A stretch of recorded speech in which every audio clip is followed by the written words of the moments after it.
In the heart of Nazi-occupied Warsaw, behind walls of brick and barbed wire, more than 400,000 Jewish men, women, and children were trapped inside the Warsaw Ghetto.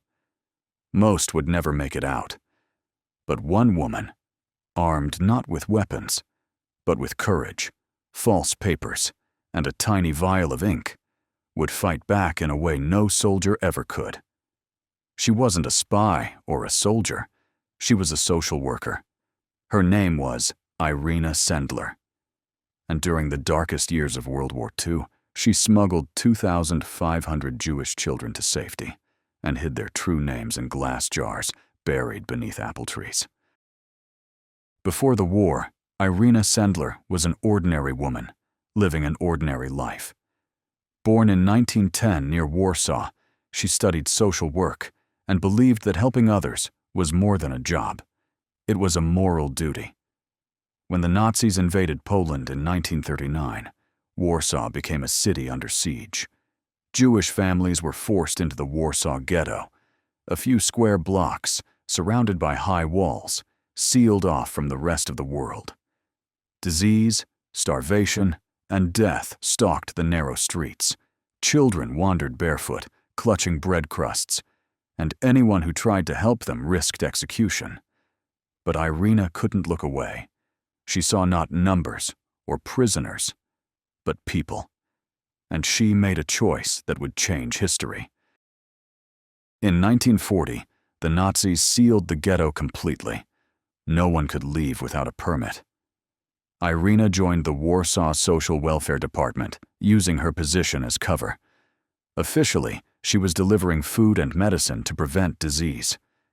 In reality, she was forging documents, creating false identities, and finding ways to sneak Jewish children out. She joined Żegota, the Polish underground organization dedicated to saving Jews. Together, they developed a system so daring it bordered on madness. Children were smuggled out in coffins, toolboxes, potato sacks, ambulances, even suitcases. Babies were sedated to keep them from crying. Toddlers were taught to say new Polish names. Each rescue was a race against time. One wrong glance, one suspicious guard, and everyone, the rescuer and the rescued, would die. But Irena kept going. She believed that saving one child was saving an entire world. Irena knew that if the children survived the war, they would one day need to know who they really were, who their parents were, where they came from. So for every child she rescued, she carefully recorded their real name, their new identity, and where they had been placed, whether in a convent, an orphanage, or a Christian family's home. She wrote these names on thin slips of paper, sealed them in glass jars, and buried them beneath an old apple tree in her friend's garden. It was her promise to the parents who entrusted her with their children. If they live, I will bring them back to you. Those jars became her secret treasure, a fragile record of thousands of lives hidden beneath the soil. Each day, Irena walked into the ghetto, knowing she might never walk out again. She disguised herself as a nurse, carrying medical passes signed by German officials, but the Gestapo was watching. Rumors spread that children were vanishing, that someone was helping Jews escape. In October 1943, her luck ran out. The Gestapo broke into her apartment. They found forged documents and arrested her. She was dragged to Pawiak prison, notorious for its torture cells. For weeks, she was beaten brutally. Both her legs were broken. The Nazis demanded names of children, of helpers, of Jewish families. But she said nothing. Not one name, not one address. Even under torture, she refused to betray the children whose lives she'd saved.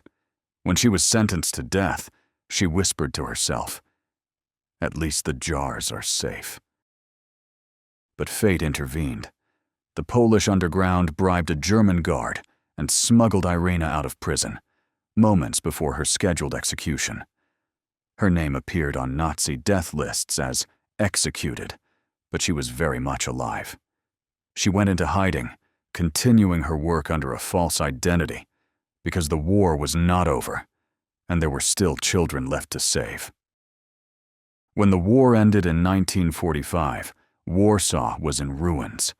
The ghetto was gone, flattened, burned, erased, and the parents of many of those children had perished in Treblinka and other camps. Irena returned to the apple trees. She dug up the jars one by one, her hands trembling as she brushed off the dirt. Inside were the names of 2,500 children, all alive somewhere, hidden under new names. She and her colleagues began the heartbreaking work of reuniting the survivors with any remaining family. For some, there was no one left. The jars were all that remained of who they once were. Those children grew up carrying 2 names, 2 identities, and 1 debt to a woman who risked everything for them. After the war, Irena lived quietly. Under communist rule, she was not celebrated. Her story was buried, much like the jars she once hid. For decades, few outside Poland knew her name. But in the late 1990s, a group of American students researching the Holocaust discovered her story. They wrote a play called Life in a Jar, and suddenly, the world began to learn about the woman who had saved 2,500 lives, 1 jar at a time. In 2007, she was nominated for the Nobel Peace Prize. She didn't win, but she didn't need to. Her legacy was already written in the names of children who lived because of her.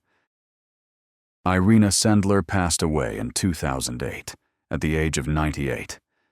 Before she died, she said something simple, but unforgettable. I could have done more. This regret will follow me until my dying day. But she had done enough to change the course of history, because in a world consumed by hatred, she chose compassion. In a time ruled by fear, she chose defiance. And in the face of death, she chose life. Her story reminds us that courage doesn't always roar. Sometimes it whispers. With a jar, a name, and a promise buried beneath an apple tree,